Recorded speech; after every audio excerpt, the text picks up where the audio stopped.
Bismillahirrahmanirrahim.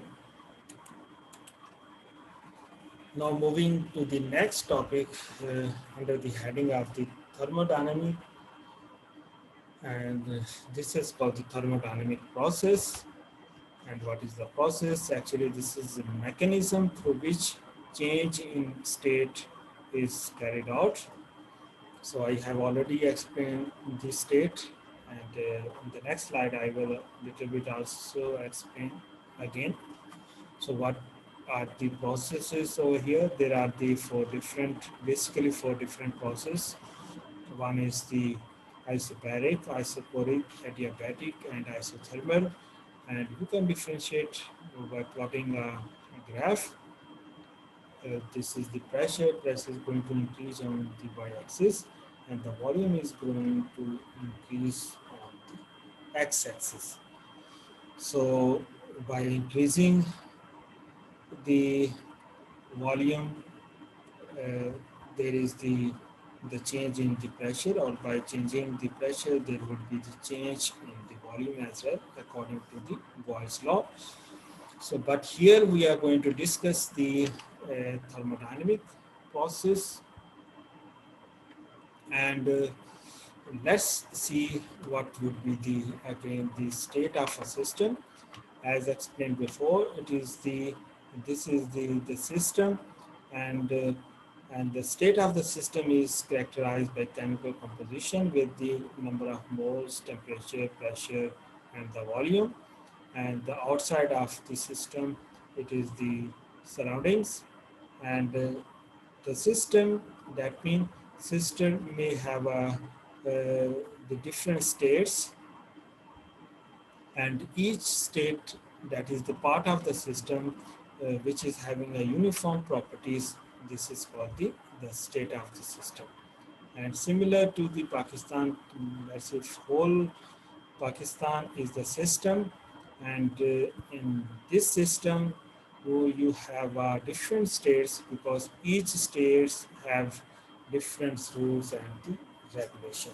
So in a similar way, a system is having a different states, and each state will have a uniform properties like temperature, pressure, and the volume. And why we are calling it the system? Because our intention or the region of study is the whole system.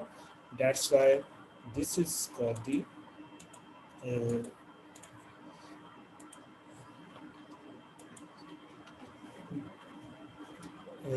that's why this is called the whole system. And within the system you have the different states, and by this definition you can differentiate the state of the system.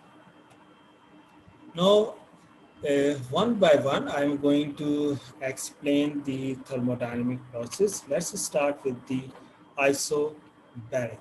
So by definition, iso means the same, baric is the pressure. That means thermodynamics process in which the pressure contained remains constant is known as the isobaric process. The example is given over here. That means if you boil the water, so it is going to boil at 100 degrees Celsius. That means no internal and external pressure becomes equal to each other. The pressure will remain the same, and the boiling is going on. This process is called the isobaric process. So in isobaric process, that means the change in pressure would be zero. So there should not be change in pressure, because pressure remains the constant.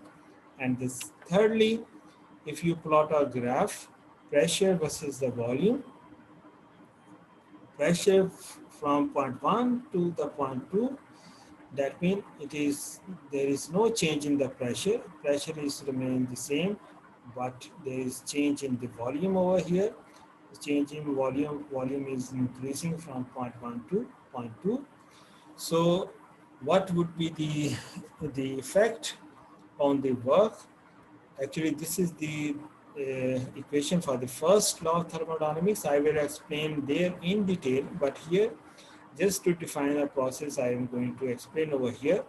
So the change in pressure is zero. So the pressure is not zero, there is some value of the pressure, but dP, that is the change in pressure, is 0. That the pressure at point 1 and point 2 will be the same.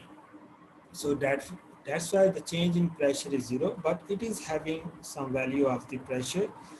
But what is going to change over here? This is the volume is going to increase from point 1 to point 2. That means now the work is in the form of pressure volume. That is, the work is equal to P delta V. So it is having P, and change in the volume is happening over here. That's why the work in case of the isobaric pressure is the P delta V.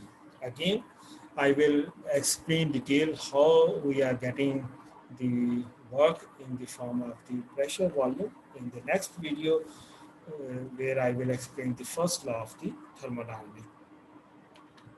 Second process is the isoporic process.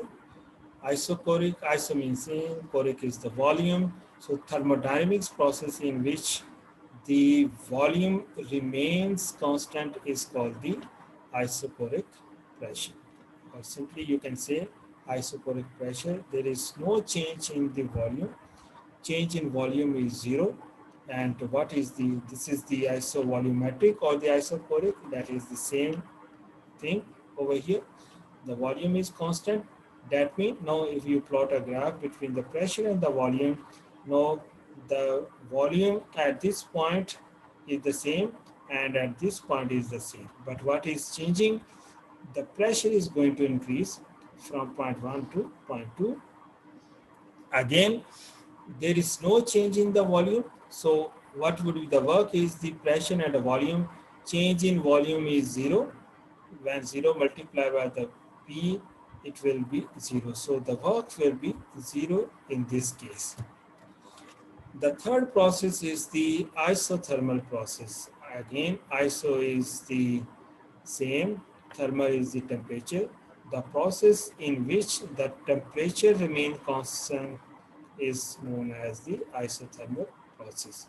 So in isothermal process, temperature remains constant. That means there is no change in the temperature. So delta T will be equal to 0.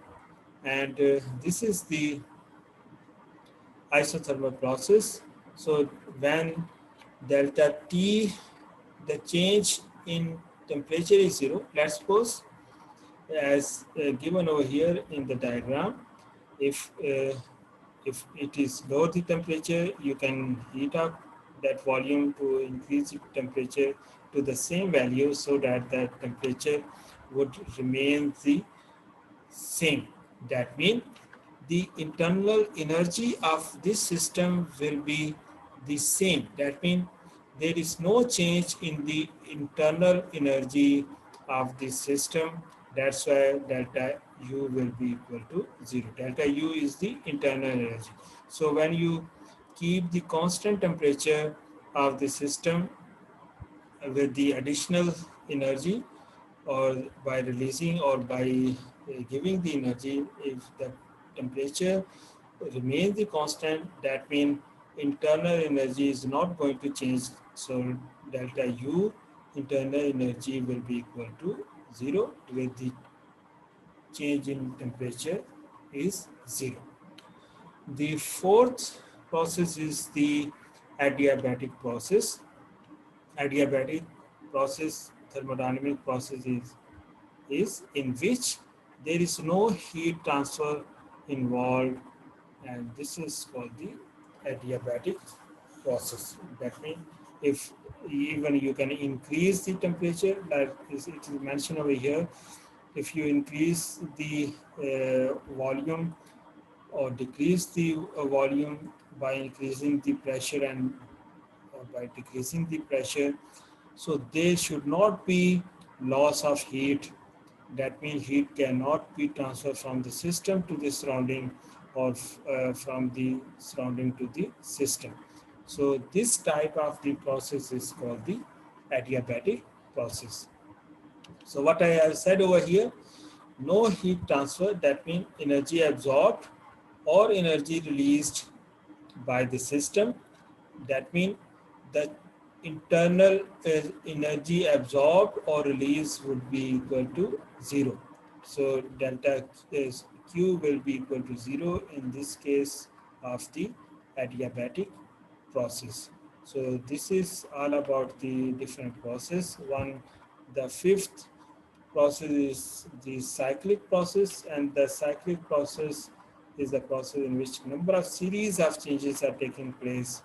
That means initial and final stage is repeated, and everything is mentioned over here.